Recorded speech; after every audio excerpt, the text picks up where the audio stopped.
সচিবালয়ে আগুন, 7 দিনের মধ্যে প্রতিবেদন দেবে তদন্ত কমিটি। সচিবালয়ে আগুনের ঘটনায় গোয়েন্দা সংস্থা ও সরকারের দায় আছে বলছে এবি পার্টি। জানাবো যে কারণে দ্রুত জাতীয় নির্বাচন চায় বিএনপি। এবং সর্বশেষ জানাবো ভারত থেকে এলো 24,000 টন চালের বড় চালান। এতক্ষণ শুনছিলেন সংবাদ শিরোনাম, এবারে বিস্তারিত। তবে তার আগে অনুরোধ থাকবে আমাদের চ্যানেলটি সাবস্ক্রাইব করে বেল আইকনটি ক্লিক করুন। সচিবালয়ে আগুন, 7 দিনের মধ্যে প্রতিবেদন দেবে তদন্ত কমিটি।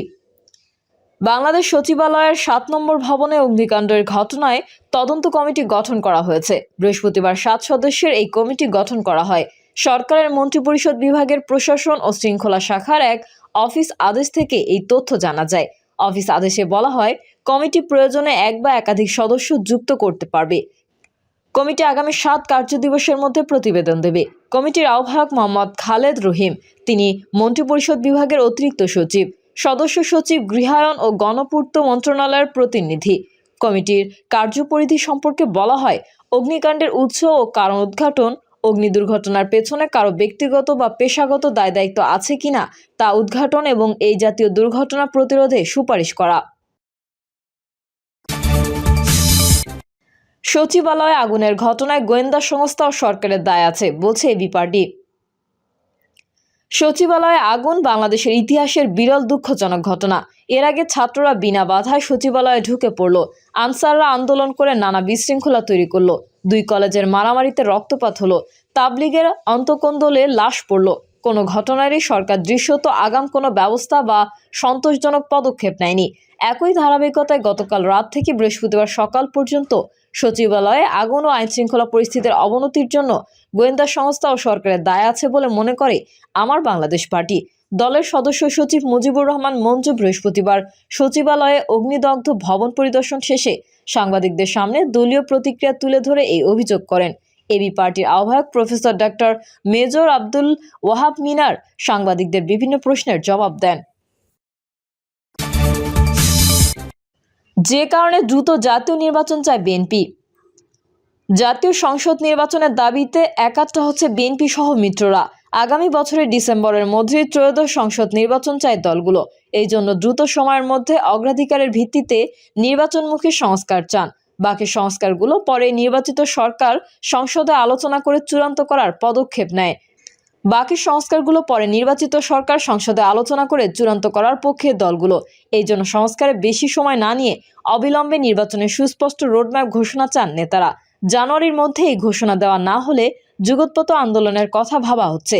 তবে বিএনপি সহ রাজনৈতিক দলগুলো ডক্টর মোহাম্মদ ইউনূস সরকারের ব্যর্থতাও চায় না। বিএনপির নেতারা মনে করে, অন্তর্বর্তী সরকার ব্যর্থ হলে দেশে এমন প্রেক্ষাপট তৈরি হবে যা নির্বাচনকে বিলম্বিত করতে পারে। এই বিষয়ে কয়েকটি দল ও মহলের কর্মকাণ্ড বিএনপি নিবিড়ভাবে পর্যবেক্ষণ করছে। বিএনপি মনে করছে, কোনো মহল সরকারকে বেকায়দায় ফেলে ভিন্ন পরিস্থিতি তৈরি করতে চাচ্ছে। রাজনৈতিক দলের নেতারা বলেন মাঠের কর্মসূচি দেওয়ার লক্ষ্য হবে ভোটের আবহ তৈরি এবং সরকারের উপর নির্বাচনের চাপ বাড়ানো।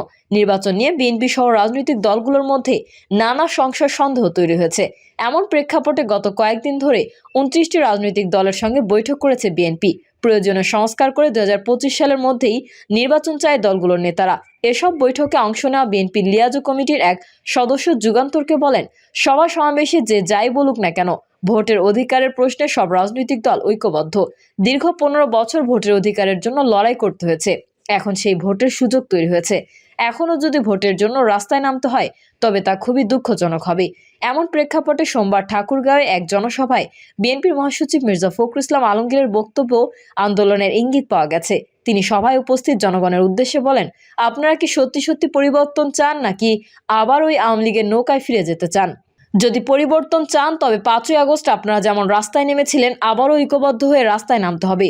ভোটের অধিকার, ভাতের অধিকার আদায়ের জন্য এবং ন্যায় বিচার পাওয়ার জন্য রাস্তায় নামতে হবে। জানতে চাইলে দলটির স্থায়ী কমিটির সদস্য ইকবাল হাসান মাহমুদ টুকু যুগান্তরকে বলেন, মানুষ কখন ভোট দিয়ে তাদের নির্বাচিত সরকার ও সংসদ গঠন করতে পারবে সেটি সরকার স্পষ্ট করেনি বলেই জনমনে এক ধরনের সংশয় তৈরি হয়েছে। কোনো মহল নির্বাচন বিলম্বিত করার চেষ্টা করছে বলেই বিএনপি বারবার সরকারকে সতর্ক করছে। বিএনপির স্থায়ী কমিটির সদস্য সালাউদ্দিন আহমেদ ইতোমধ্যে দলের অবস্থান পরিষ্কার করে বলেছেন, নির্বাচনমুখী প্রয়োজনীয় সংস্কারগুলো প্রধানতম সংস্কার বলে মনে করি। এই সরকারের প্রধান ও প্রথম দায়িত্ব হলো একটি সুষ্ঠু, নিরপেক্ষ ও গ্রহণযোগ্য নির্বাচন উপহার দেওয়া। আর সেই জন্য কিছু আইনি সংস্কার, প্রাতিষ্ঠানিক সংস্কার ও মাঠের সংস্কার দরকার আছে। আমরা পর্যবেক্ষণ ও বিশ্লেষণ করে দেখেছি, এক্ষেত্রে সংস্কারে 4 থেকে 6 মাসের বেশি সময় লাগার কথা নয়। সুতরাং অন্তর্বর্তী সরকারের প্রতি আহ্বান, গণতন্ত্রের যাত্রাপথে আমরা যেন কোনো কৌশল প্রয়োগ না করি। ভোটের জন্য সবাই অপেক্ষা করছে, তাই যত দ্রুত সম্ভব নির্বাচনমুখী প্রয়োজনীয় সংস্কার সেরে ভোটের আয়োজন করতে হবে। গত প্রায় 15 বছর থেকে বিএনপি মিত্রদের সঙ্গে নিয়ে গণতন্ত্র প্রতিষ্ঠা, অবাধ, সুষ্ঠু, নিরপেক্ষ ও গ্রহণযোগ্য নির্বাচনের দাবিতে আন্দোলন করেছে। দ্বাদশ জাতীয় সংসদ নির্বাচনের আগে অন্তত 50টি নিবন্ধিত ও অনিবন্ধিত রাজনৈতিক দল নিয়ে যুগপৎ আন্দোলন করেছে বিএনপি। যুগপথে না থাকলেও বাংলাদেশ জামায়াতে ইসলামী অভিন্ন কর্মসূচি নিয়ে মাঠে ছিল। এসব দলের অন্তত 12 জন শীর্ষ নেতার সঙ্গে কথা বলে জানা গেছে, সভা সমাবেশের দলগুলোর নেতারা যাই বক্তব্য দিক না কেন, আগামী নির্বাচন নিয়ে অন্তর্বর্তী সরকারের প্রধান উপদেষ্টা ডক্টর মোহাম্মদ ইউনূসের বক্তব্যে তারা সন্তুষ্ট হতে পারেনি। ফলে তারা সরকারের ওপর চাপ বাড়াতে মাঠের কর্মসূচির কথা ভাবছেন। বিএনপির সর্বশেষ স্থায়ী কমিটির বৈঠকেও বেশিরভাগ সদস্য মনে করেন, সরকার আদৌ নির্বাচন দিতে চায় কিনা তা নিয়ে সংশয় আছে। সরকারের কিছু কর্মকাণ্ড ও নির্বাচনের রোডম্যাপ ঘোষণা নিয়ে গড়িমসি দেখে নেতাদের মধ্যে এই শঙ্কা তৈরি হয়েছে। গত কয়েকদিন 29টি রাজনৈতিক দলের সঙ্গে বৈঠক করেছে বিএনপি। এসব বৈঠকে স্থায়ী কমিটির এক সিনিয়র সদস্য বলেন, সরকারের বিরুদ্ধে তাদের কোনো কর্মসূচি দেওয়া ঠিক হবে না, তবে দেশের জেলা উপজেলা পর্যায়ে বড় ধরনের সমাবেশ করা যেতে পারে। এসব সমাবেশের লক্ষ্য থাকবে নির্বাচনী আবহ তৈরি করা। দেশব্যাপী নির্বাচনী আমেজ তৈরি করতে পারলে সরকারের ওপর তা চাপ হিসেবে কাজ করবে। মঙ্গলবার পর্যন্ত 12 দলীয় জোটে থাকা 12 দল, জাতীয় সমমনা জোটে থাকা 11 দল সহ মোট 29টি রাজনৈতিক দলের সঙ্গে বৈঠক হয়েছে। এইসব বৈঠকে মিত্র দলগুলো দ্রুত নির্বাচনের দাবি জানিয়েছে। এই জন্য অন্তর্বর্তী সরকারের সঙ্গে সার্বিক সহযোগিতার ভিত্তিতে সুষ্ঠু ও গ্রহণযোগ্য নির্বাচনের জন্য যা যা করা দরকার তা করবে বলেও মত দেন নেতারা।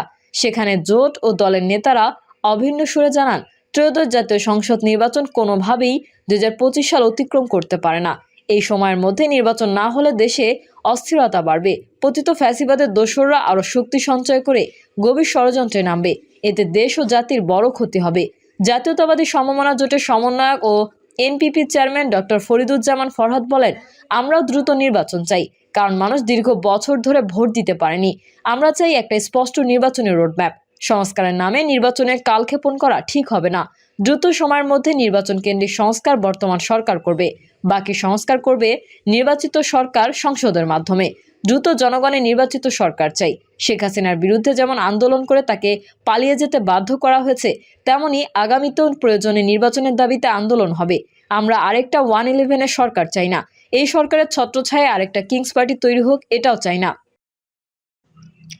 প্রিয় দর্শক, এই ছিল এখনকার সর্বশেষ সংবাদ। আপডেট সহ সংবাদ পেতে চ্যানেলটি সাবস্ক্রাইব করে বেল আইকনটি ক্লিক করুন। কমেন্টে আপনার মতামত জানিয়ে আমাদের সাথেই থাকুন। ধন্যবাদ সবাইকে। আল্লাহ হাফেজ।